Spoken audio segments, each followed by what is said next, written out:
Hello, welcome. Stories from 12 years of casino industry.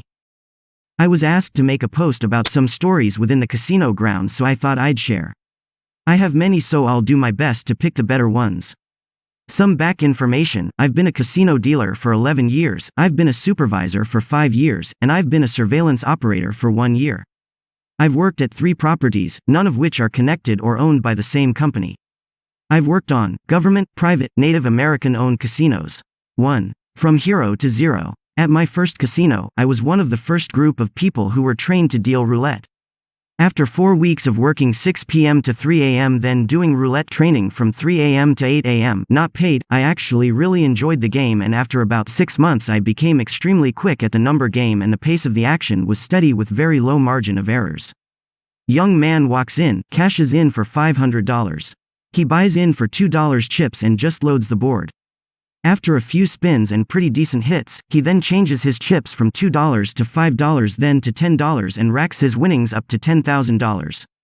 It was then 5 spins in a row. He loaded the board with some pretty gross bets, and every spin I would hit the one number with either no chips on it, or maybe 1 chip. He lost all $10,000 in a matter of minutes. He leaves, and I go on break. After my break I was going back to the same table, and wouldn't you know it, the same young man walks in and cashes in another $500. He tells me he just sold his car outside and this is all that he had left. So we do the same deal, buys in for $2 chips, then slowly starts betting $5 chips, $10, $25, and he makes $10,000 again. Within the next 25 minutes it was straight agony. Every spin, same thing, he would bet $2,500 in chips, and win only $250, $400, and after about a half hour he lost it all. Never saw the guy again. 2. Man down. At this property, we are 24 hours for table games. It's currently 5 a.m., and I'm dealing some $25 blackjack to this guy. He's probably early 30s, heavy guy. He's sober as can be, but right away I can tell he's been losing. We know how much you've bought in for, how much you're down, or up, and I could see he was down $2,000 plus. After about 20 minutes of pure losing, his temper starts to flare. At this point I now have 2 other guests at my table. Drinking coffee, not saying a word, just losing their money. After losing hand after hand, this guy looks me straight in the eye, seized up, starts shaking, he can't move. He tries to punch towards me and smashes his stack of chips all over the place and falls backwards to the floor. I call for security. We cannot touch him due to liability. I can't move from my table because, well, liability, casino cash property. All I can do is try to talk to him. As I'm doing so, these other 2 women who are sitting at my table just look at me and one says, "Okay, dealer, come on, let's go," as she taps the table telling me to start dealing and forget about the guy having a stroke on the floor. As security takes him to the ambulance out front, I had to stay behind for a couple minutes and give a statement. I go on break. I come back, and 45 minutes later, he comes right back in with an oxygen tank and keeps gambling for the remainder of the morning. 3. You get a dildo, and you get a dildo. On a late summer Saturday night, we had a large event for these massive muscle guys, strongman competition type thing. After their show, I'm at the roulette table, and 5 of these boys come over to play.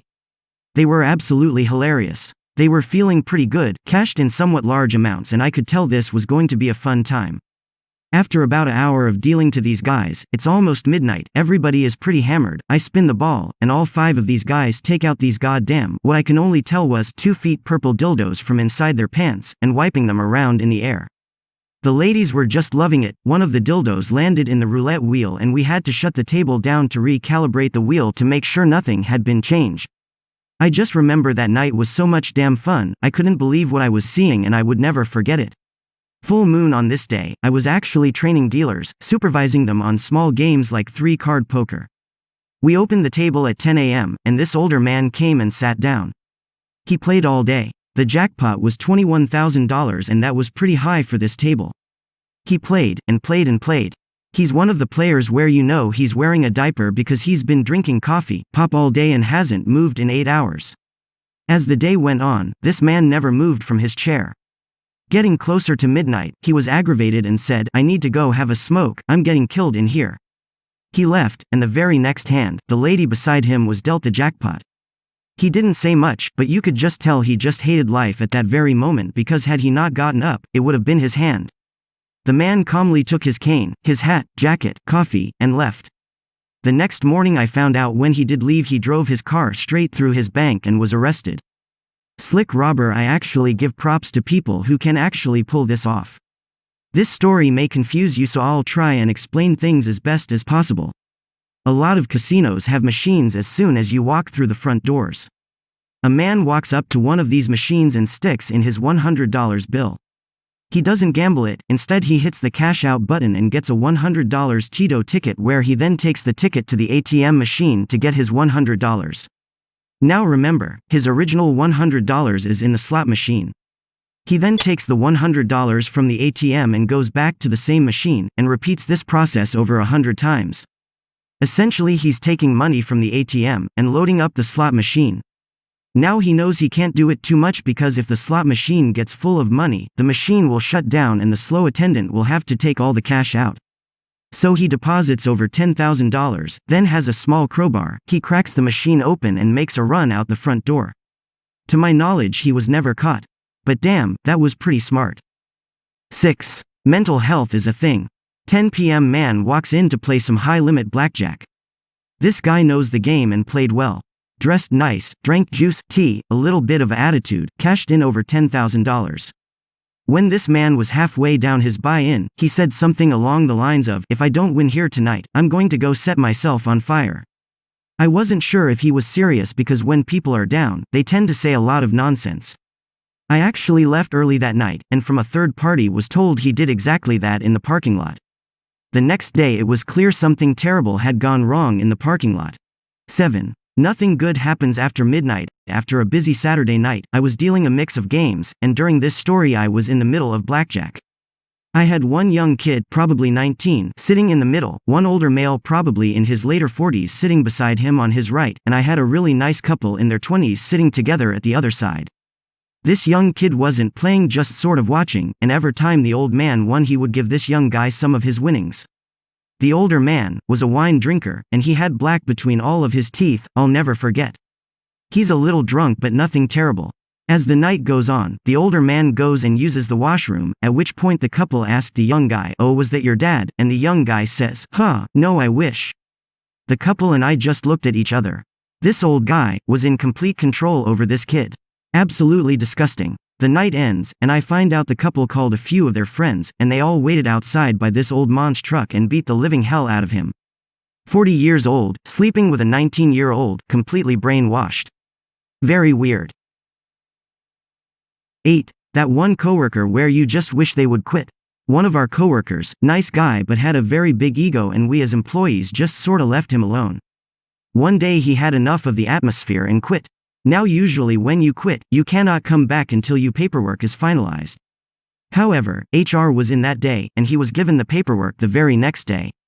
He came in, cashed in $1,000, and made $50,000 in about an hour at the baccarat table. My manager was extremely annoyed, because now this guy is just mocking the casino and having the time of his life. Thanks for the big tip, by the way, smiley face, and so he decides to call it quits. He wants to ban himself, and he wants $50,000 in cash. The casino says, "Nope, we are going to give you a check." Now here's the thing, most business people will take the check, however you can't cash the check until the following Monday because it's on that day where the funds are available. The casino on the other hand will cash their own check in any time, because they want you to play. So this guy pretty much said, "Go to hell, I want my cash," and he called the police. Police show up, and management promptly gave him the cash, although it was absolutely hilarious. No good deed goes unpunished. I was dealing 3-card poker, and the jackpot was around $17,000. This old man, a regular, was sitting there all day grinding it out. Super nice guy, always a pleasure to deal to. Well, after hours of playing, he stands up and says, "Hey John, can you come here for a minute?" So his buddy John comes over. He says to John, "I need to go take a piss real quick, can you play my card until I get back?"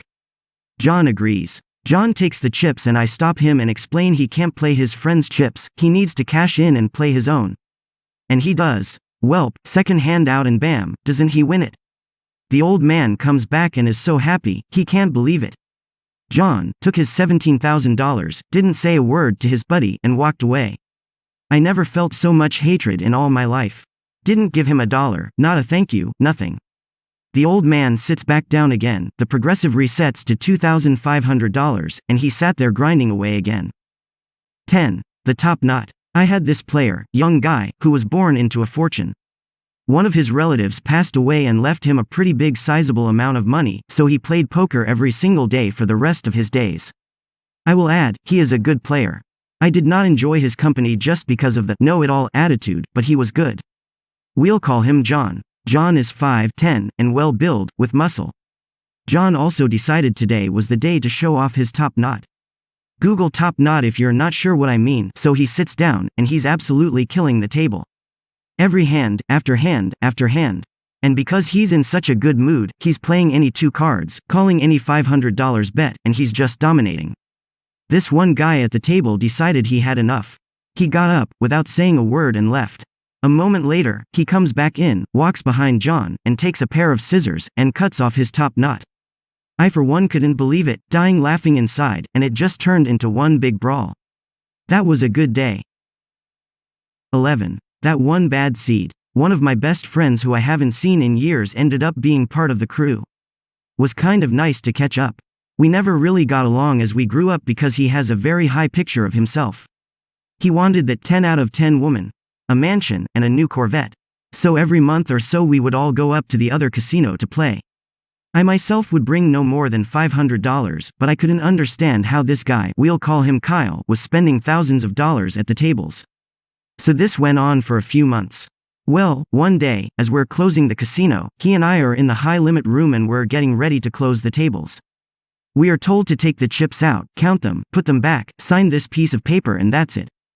Well, as the supervisor was locking the tray, the piece of paper fell to the floor, so she asked Kyle to grab the piece of paper. As he bends over, a great big $500 chip falls right out of his sock. Kyle was fired immediately, but it all made sense. They offered Kyle a deal where if he replaced all the stolen chips they would not make it public. Not sure how that turned out.